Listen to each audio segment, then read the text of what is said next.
O great spirit of restoration, it roared, healer of all creation, answer my call, and I shall reward you beyond measure. And just like that, poof, a human falls from the sky, landing flat on his face. The dragon blinked. Kim blinked back. They both stared at each other in total disbelief. The dragon squinted at him, puzzled.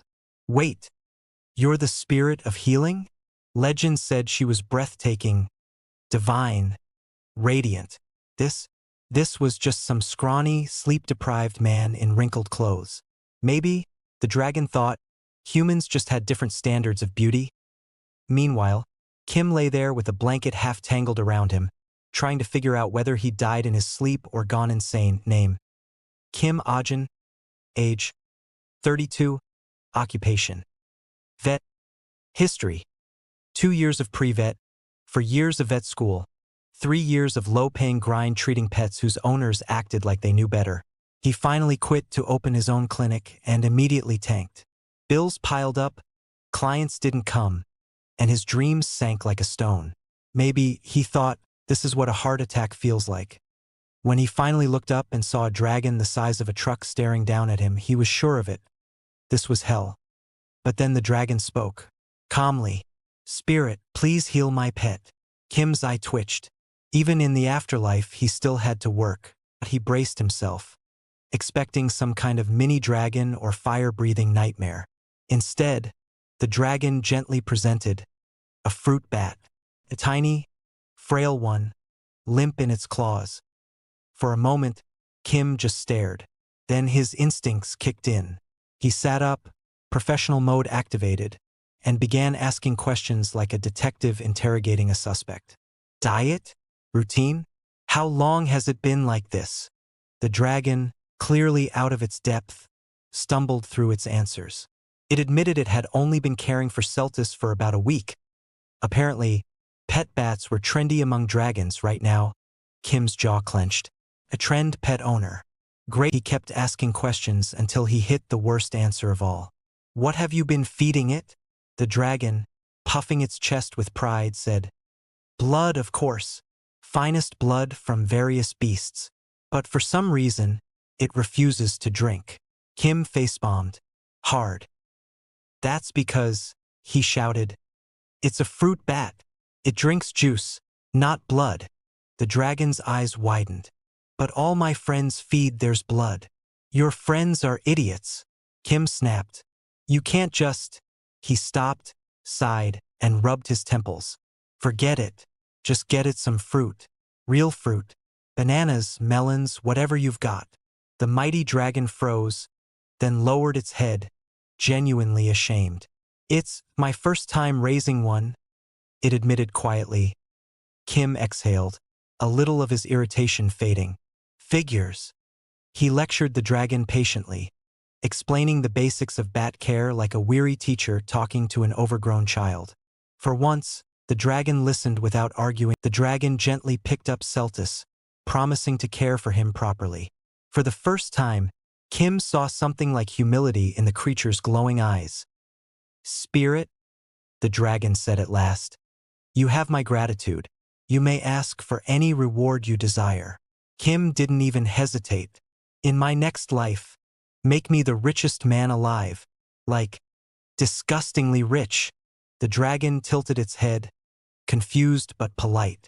Perhaps this was some mysterious human prayer? To be safe, it reached into the air and pulled out a radiant necklace humming with divine energy. Take this, it said. This relic allows its bearer to create whatever they desire, so long as their intentions remain pure. Kim grabbed it like a kid finding candy. Before he could ask more, the dragon bowed in thanks. Farewell, spirit of healing. But as soon as it spoke those words, Kim's body began to flicker. Wait, what's happening? He shouted, pixelating like a bad video game. My real wish. I just wanted to go back. Too late. His voice vanished into the void. The dragon blinked, utterly lost, as the human disappeared mid-sentence. When Kim's vision returned, he was lying face down in dirt. For a long second, he didn't move. Then, with a groan, he sat up, dust clinging to his coat. Great, he muttered. Didn't even get to finish my wish. Classic. He glanced at the necklace glowing faintly in his hand. Fantastic. Got scammed by a dragon. I'm officially the universe's biggest clown. Just then, a voice shouted, "Hey, you planning to sleep in the middle of the road, buddy?" Kim looked up. A man was staring at him like he'd fallen from the sky, which technically he had. Around them bustled a busy market full of people. Real humans. Not monsters. Not dragons. Someone bumped into him hard enough to make him wince. The pain was sharp, real. This wasn't a dream. Wherever he was, it was real. A young woman waved from a nearby fruit stall. "Hey, you look lost. Want an apple?" Still dazed, Kim wandered toward her, eyes darting around. Where exactly am I?" She gave him a strange look, then studied his ragged clothes. "You must be from far away," she said kindly. "This is the Belmore region, just south of Baron Doyle's territory."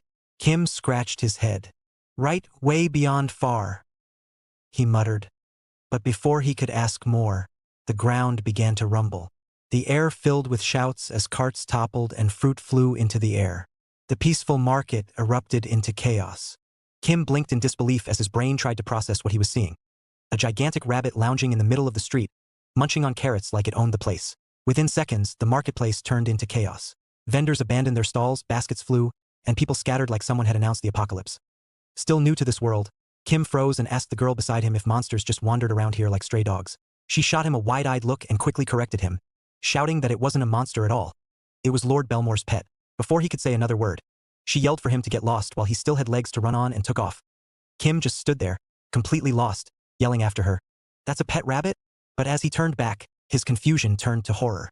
A young girl sat crying in the dirt while the oversized bunny lumbered toward her, jaws opening like it was about to take a bite. Kim's mind short-circuited. What kind of twisted world lets rabbits eat people?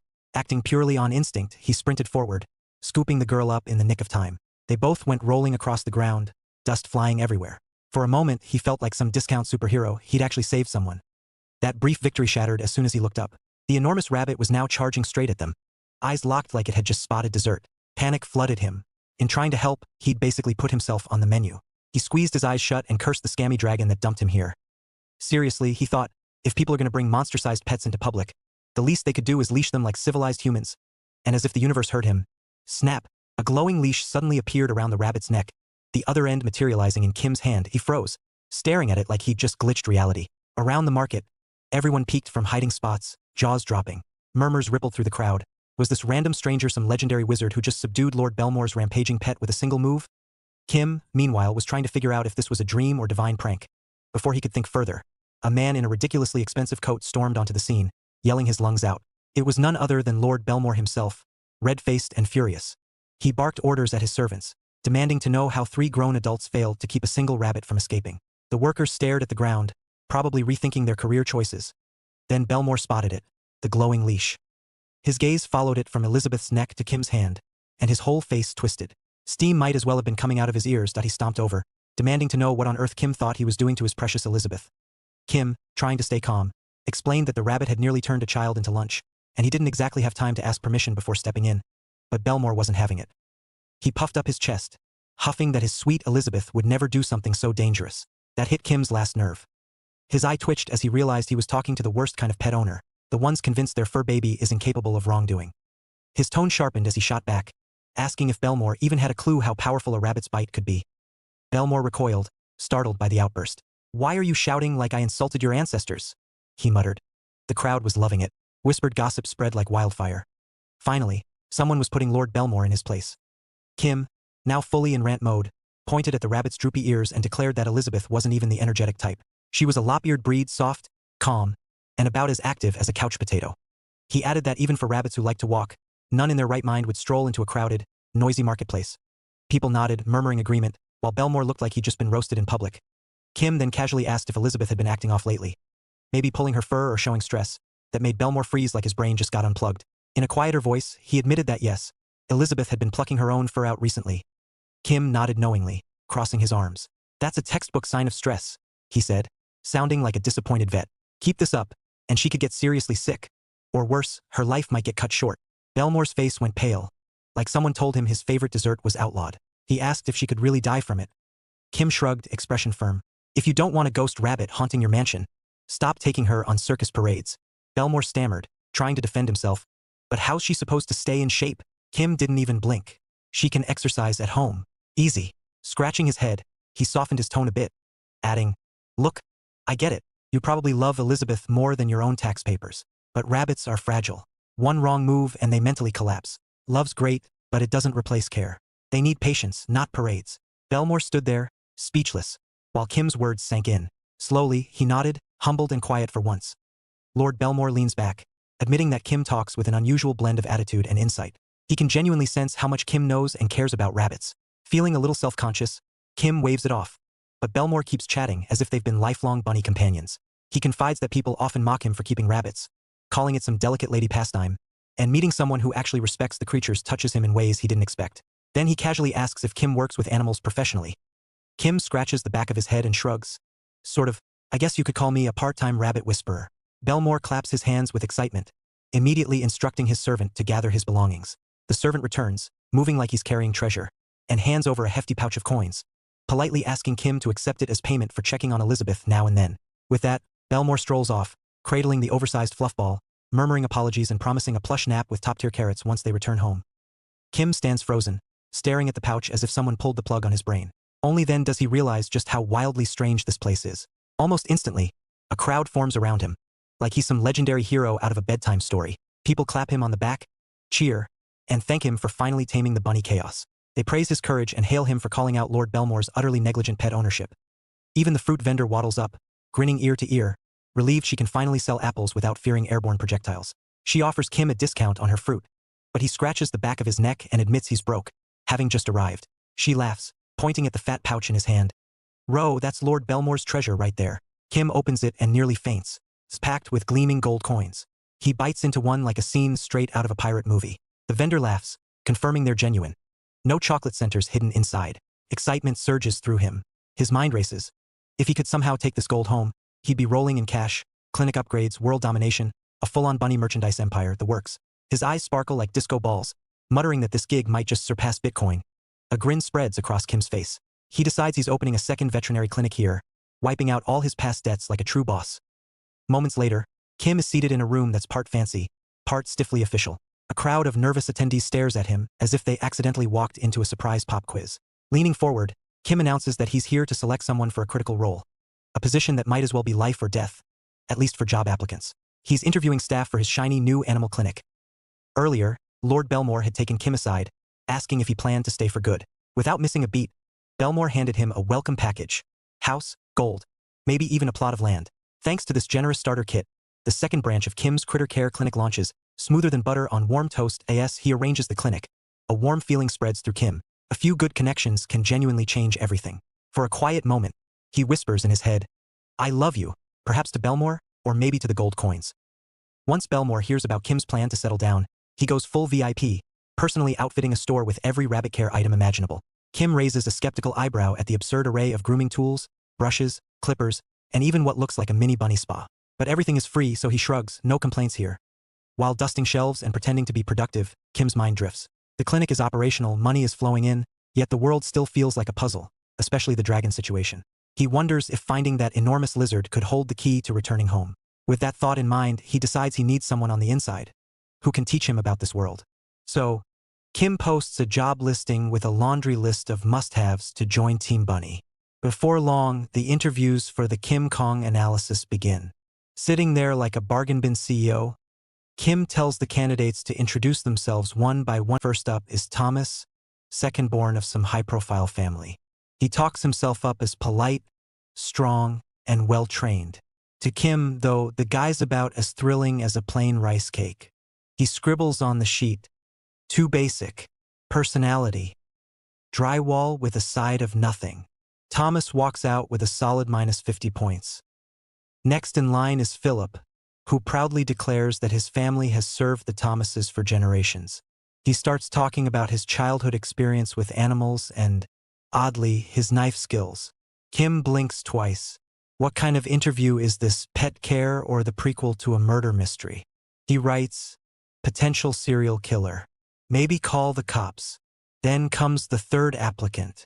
The man's presence alone could dim a light bulb. Kim can't tell if he's impressed or terrified, wondering if this guy has chopped up a Thomas before. Half nervous, half intrigued, Kim politely asks why he wants the job. The man suddenly goes full drama mode. Eyes wide, voice booming, yelling that he's been searching for Kim forever.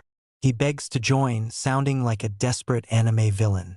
Kim, frozen, decides then and there that judging by appearances is completely valid. As if that weren't enough, the guy starts muttering magic over and over, walking toward Kim like a broken NPC. Kim breaks into a cold sweat, convinced this is how his story ends. Meanwhile, the fourth candidate, a woman, is sitting nearby, totally unbothered, like she's watching a slow episode of a show she's already seen. She casually asks when her turn is coming while Kim's soul is halfway out the door.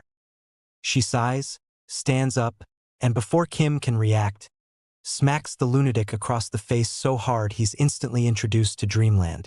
The room goes silent. Kim exhales like a man reborn.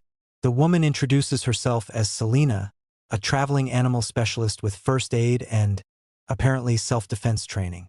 Kim stares at her like she's the hero of the day and hires her on the spot with a perfect score. They shake hands as he welcomes her to the clinic.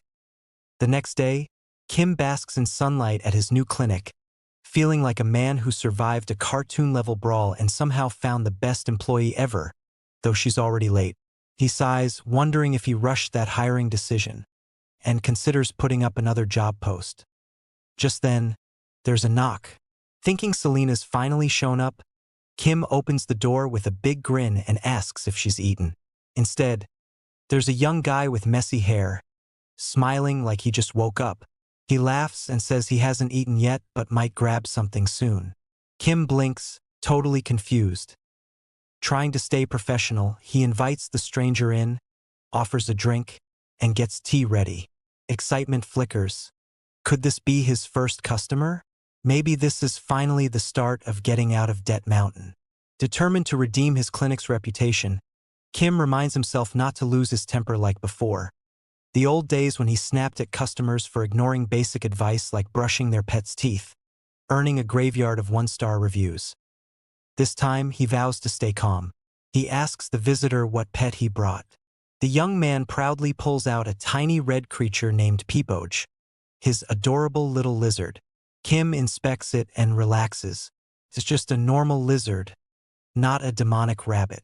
But he notices the creature chilling in the guy's pocket instead of a cage. Kim asks carefully if the cage broke. The man just smiles and says, "No, he's cuter this way. It keeps me warm inside." Kim feels his sanity slipping. His eye twitches. He's 2 seconds away from yelling but keeps it together. In a forcedly calm tone, he asks why the lizard's here. The man says Peepoj isn't sick, just weak and sensitive to the cold. Kim nods, explaining that's normal for lizards, but then the man adds that the tail fell off when he picked it up. Kim winces. Tail dropping's natural. Just don't grab it by the tail next time unless you want spare parts. The man laughs and asks Kim to make Peepoj stronger. Kim suddenly recalls a similar case, an ice dragon whose owner was the real issue. Still, he agrees to check the little creature, as Kim examines Peepoj's skin. Something feels off. After a closer look, he diagnoses it with Dysonies, a condition where shedding doesn't happen properly. The guy looks amazed, like Kim just made that word up. Then he warns Kim that Peepoj can be a little spicy, and right on cue, Peepoj's eyes light up like a campfire. Before Kim can react, it launches a massive fireball at him. Kim's life flashes before his eyes. Selena bursts in like an action hero, dives between him and the blast, and knocks him clear. Smoke fills the room. She stands up, furious, saying he almost got roasted by a literal fire salamander on her first day. Kim groans against the wall, muttering that taking the fireball might have hurt less than eating plaster. Still sore, He inspects Peepoj from a safe distance. No direct contact, he notes. Selena asks if there's a fireproof suit lying around, while the lizard's owner keeps gushing over his adorable pet like it didn't just commit arson. Selena asks where he found it. The man proudly says he discovered it on a mountain near his home and fell in love instantly. Then he jokingly asks if Selena's jealous. She shoots him a glare that could freeze lava. Moments later, she explains, calmly but firmly, that capturing wild salamanders is illegal in that region.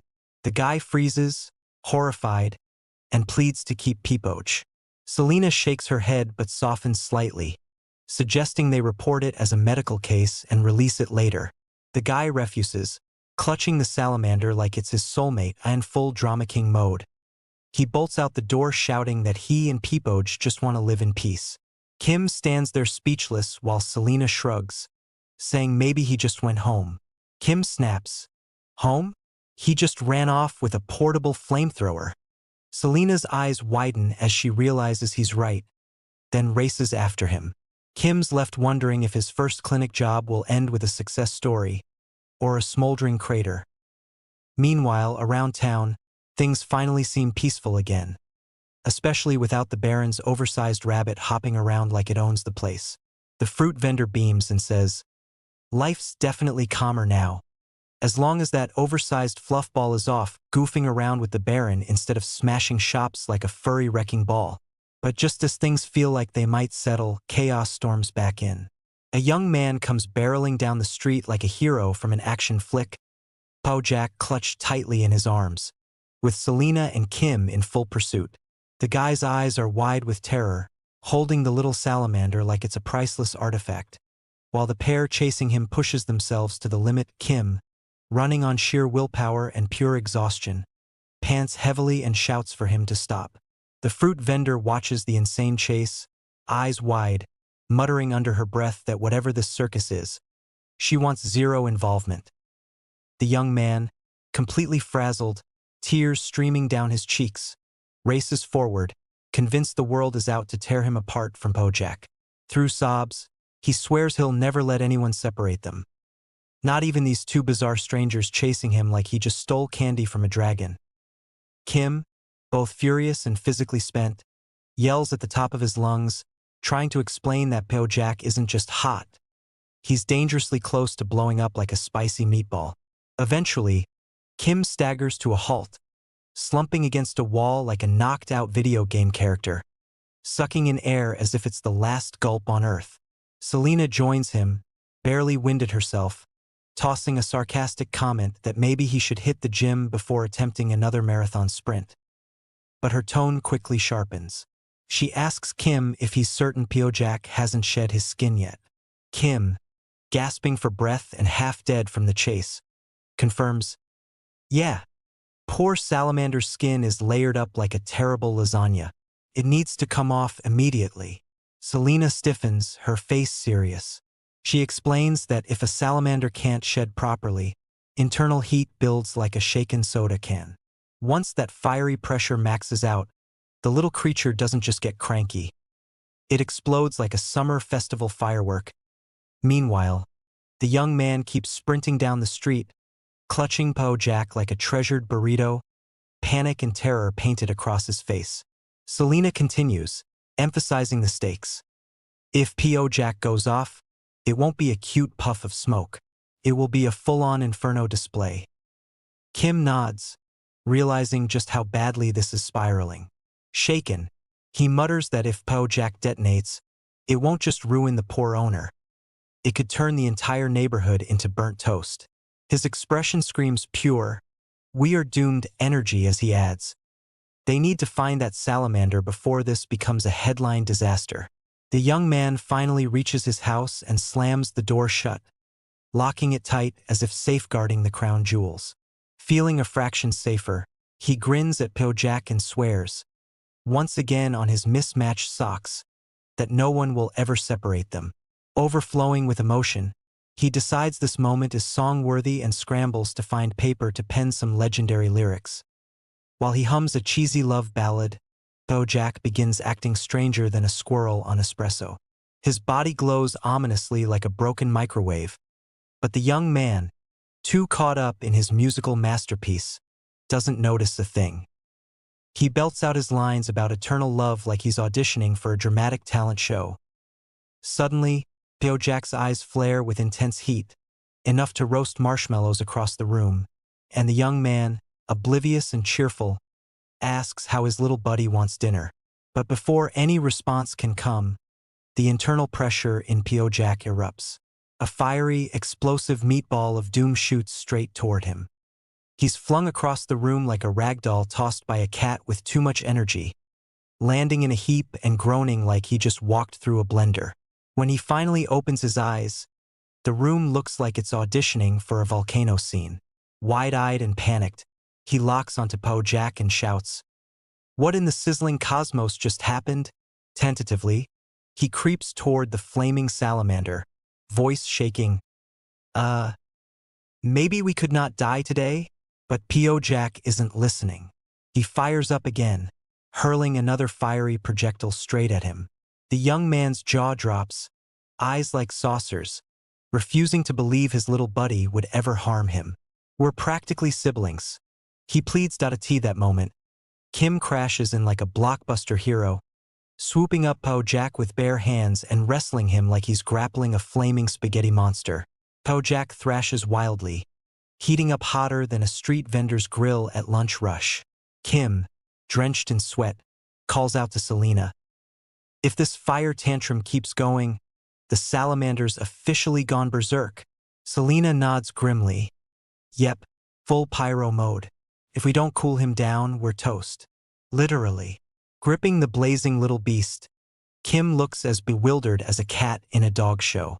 The flames flare higher, the heat surges, and the situation teeters on the brink of disaster. Realizing he's outmatched by the sheer power Jack's holding, Kim silently hopes the young man at least owns a fire extinguisher at home. Then, like a miracle, the dragon pendant glows like a miniature disco ball, and poof, a fire extinguisher materializes, fresh from Kim's wishful thinking. Without hesitation, Kim grabs it and unleashes icy justice on Jack. After a few sprays, the salamander shrinks into a small, squishy, white creature, dazed and looking more like a confused marshmallow than a fiery menace. Kim stares at the extinguisher, muttering, "Dragon pendant, MVP." The flames calm down, and Selena checks on the young man, softly asking if he's still breathing or if he's now part of the charred furniture. He mumbles, still in shock, "Rampage, that could be our band name." Slowly, the realization hits him. Jack freaked out because he hadn't shed his skin. He sighs, admitting that all of this chaos could have been avoided if he'd just paid attention. But a sheepish grin spreads across his face as he promises to care for Jack properly from now on. Kim watches him, baffled at how simple this guy really is. A mix of frustration and disbelief crosses his face as he asks, "That's it? After all that firework chaos, that's all you have to say?" The young man stands there, looking more lost than a goat in a shopping mall. Scratching his head, he says he still loves Jack and they can rebuild the house, no big deal. Kim nearly explodes, yelling that if the fire hadn't stopped, they'd be roasting marshmallows on the neighbor's porch. Being safe himself wasn't enough. Sweating bullets, the young man explains that's why he made the big emotional promise to take better care of Jack. Kim facepalms with the weight of 1,000 regrets and groans like he aged 10 years in 10 seconds. He exhales, collecting himself, and Selena steps in gently. "Wild animals aren't meant to be raised willy-nilly. They've got their own homes, their own vibes." She adds, "Picking them up just because they look cute isn't love. It's bad pet tinder." Kim asks the big question. Can the young man truly handle Jack if something explosive happens again? The guy looks down, guilt written all over him like a dog caught in a chewed-up couch mess, and admits, "No, I can't." Kim nods, part pity, part tough love, explaining that hugs and good vibes alone won't tame a living flamethrower. Silence falls heavy. Later, Kim and Selena escort Jack back to the forest, releasing him where he belongs. Kim notes the salamander's new skin looks fresh, like luxury dragon skincare. Selena agrees, glowing like a prom king lizard. Suddenly, Jack reveals his final form. Bigger, stronger, more dazzling than a K-pop comeback. Kim stares, dumbfounded, wondering how all that muscle fit under his tiny old skin. Selena nods sagely. Nature's flex. The young man watches through tears, realizing Jack no longer needs him. The little fireball is ready to rejoin the wild. Sniffling, he whispers, "I love you, buddy," as waterworks explode. He tells Jack to eat well and sleep tight, promising visits. But Kim steps in, cautioning that too much human contact would ruin Jack's instincts. With a final burst, Jack dashes into the forest, leaving the young man whispering, "He'll always be with me." Heartbroken like a soap opera lead, Selena tries to console him, explaining that salamanders don't really understand ownership. She adds, with the subtle grace of a cactus, that to Jack, he was probably just the delivery guy. This reality hits harder than a splash of ice water, and the young man mutters, "That's your comfort?" They sit in the forest. The young man cries like he lost a Nobel Prize, while Kim cracks a small joke. Maybe Jack thought he was also the janitor. Suddenly, Jack returns, majestic atop a rock, charging a massive fireball that erupts into a surprise fireworks display. The sky explodes in colors, a private celebration of nature's chaos. Kim and Selena gape, and the young man beams, saying, Jack is truly amazing." Word spreads fast. The wizard who conquered Lord Belmore's rabbit has now healed a rampaging salamander. Kim becomes a local legend overnight, complete with bard songs celebrating his feats. Days later, a massive crowd gathers at Kim's clinic, pounding the doors and demanding service. Inside, Kim slumps like a tired burrito, overwhelmed by clients. Selena, one coffee short of quitting, chuckles and half-jokes about resigning. The endless line of patients keeps coming. Kim, drained, forces a weary smile, politely asking clients to return next week, while secretly wondering if he'll survive the day. Selena laughs. "Cash while you're still breathing." Kim deadpants. Sounds like a solid plan, sending her to the next patient. 2 months in, the clinic buzzes non-stop, thanks to the viral song about Jack. Profits are solid, and Kim and Selena share rare smiles amid the chaos. A new visitor enters, politely asking if the clinic is open. Zombie-like, Kim greets him warmly, calling it financial healing. He notices this world's love for pets mirrors home life, though the species are slightly different. A subtle source of exhaustion. Lying sprawled like a broken doll, Kim perks up when Selena mentions there's only one patient left. A shaman, part of a trendy hunting dog breed sweeping the pet scene. Kim rolls his eyes, muttering that people who treat animals like fashion accessories deserve a lifetime vacation on the moon. No return ticket included. Selena gives him a sharp look and warns, "Shamans aren't your average pups. They can be all cuddles 1 minute and turn into chainsaw mode with fur the next, especially around strangers." Still, Kim smooths out his expression and greets the owner with professional calm. The moment the cage door opens, out waddles a tiny, snow-white puppy trembling like a jelly cube in an earthquake. Definitely not the beast Kim had pictured. With perfect timing, Selena casually adds that the dog's only 3 months old. Kim's brain screams internally loud enough to wake the dead. The owner nervously explains that the puppy's been limping since yesterday. Meanwhile, Kim squints through all the fluff, struggling to locate its actual legs.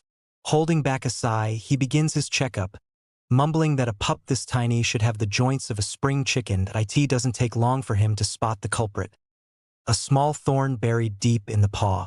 The puppy lets out a soft whine as Kim gently removes it, and he quickly assures the anxious owner that it's nothing serious.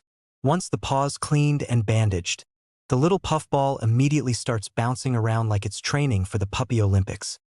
Watching the tiny thing play so joyfully warms Kim's heart more than he'd ever admit. He glances over to find Selena quietly observing him, and for once, no one's teasing.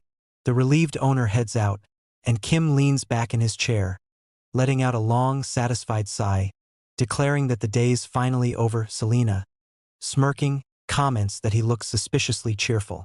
Kim blinks, caught off guard.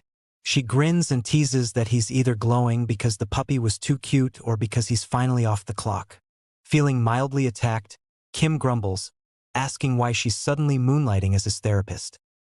Unfazed, Selena says it's just nice to see him smiling for something other than chasing payment receipts.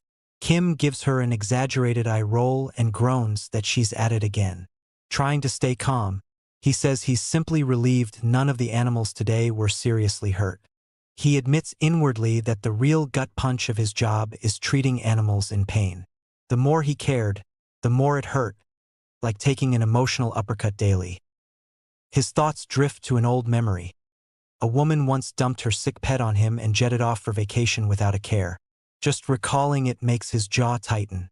Ever since that day, he's been less patient with careless owners, dishing out lectures like free samples at a market. As twilight creeps in, Kim tells Selena to hurry and clean up so they can close before darkness hits.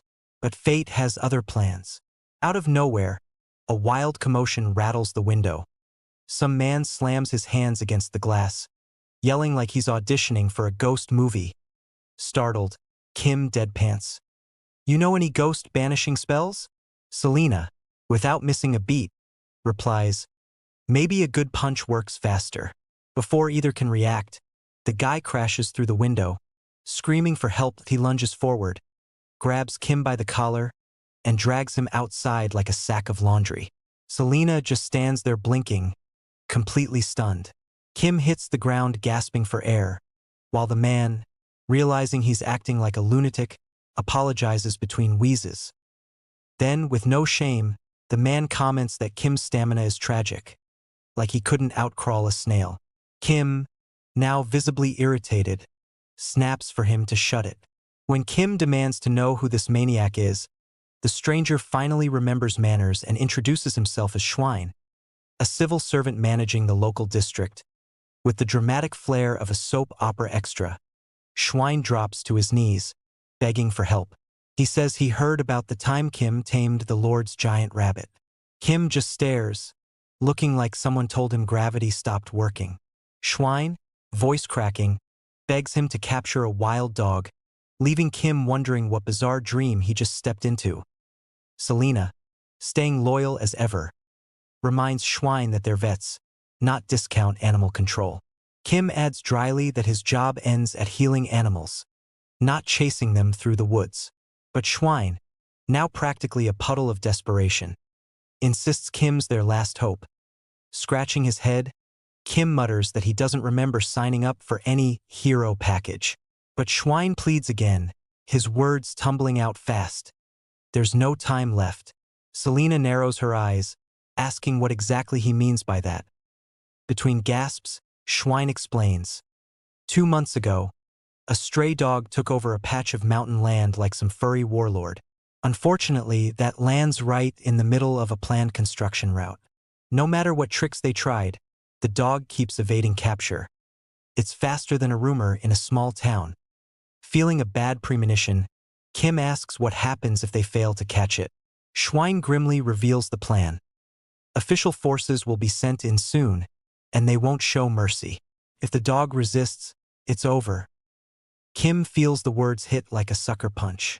As silence settles, Schwein's voice wavers, pleading again, saying they're completely out of time and options. The tension hangs heavy. No jokes, no snark, just quiet worry. After a long pause, Kim exhales deeply, rubbing his temples. Finally, he asks where the dog is now. He emphasizes again that he's a vet, not a bounty hunter, but agrees to at least take a look before deciding. Schwein lights up like a Christmas parade, exclaiming that the dog's just up the hill. Kim makes it clear no promises, just observation duty. Selena, however, watches him with a knowing smirk. She can already tell he's not walking away from this one. When they reach the hillside, Schwein points out the spot. The dog doesn't wander far. It's right there, glaring from a distance. Kim and Selena exchange that universal "we're in trouble" look. The dog is a mess. Snarling, filthy, and radiating pure fury. Kim squints and asks if this is one of those shaman breeds Selena mentioned earlier. She nods. The dog looks like it's been through a battlefield. Mud-caked, ribs showing, eyes hollow with hunger. Selena's voice hardens as she explains how people adopt these dogs because they're trendy, then abandon them like last season's fashion. The dog lowers itself into a battle stance, all tension and teeth. Kim tenses. This isn't good. He can tell it's starving, weak, and still dangerous. Just then, a faint noise echoes through the trees, slow, deliberate footsteps. Kim's instincts flare. Maybe there's more than one creature nearby. Before he can react, the dog explodes forward, barking like a living thunderclap and charging straight at him. Kim barely gets out. "Wait, buddy." Before the dog slams into him, knocking him flat, Selena springs into action, yanking him back by the arm and shouting that he almost became today's special. They dash through the clearing, hearts pounding. Kim yells that running will only make it chase harder. Selena snaps back. "Oh, so you wanted me to stand still and get cuddled to death?" Then, just as suddenly, the dog halts, frozen mid-chase, chest heaving. Everyone skids to a stop, stunned. Selena frowns. "That doesn't make sense. It's a hunting breed." Schwein nods in agreement. Kim scratches his head, baffled why the animal retreated when it was seconds from attack. They watch as the dog limps back toward a shadowy cave, dragging its paws like it's carrying the world on its back. Kim notes how it always returns to the same spot. It's guarding something. Selena murmurs that dogs don't always follow logic. Instincts can be messy. Schwein adds that this charge and retreat routine happens daily, and the villagers are sick of it. Kim stays quiet, eyes narrowing, mind racing. After a long moment, he finally asks, "What kind of complaints have the villagers been making?"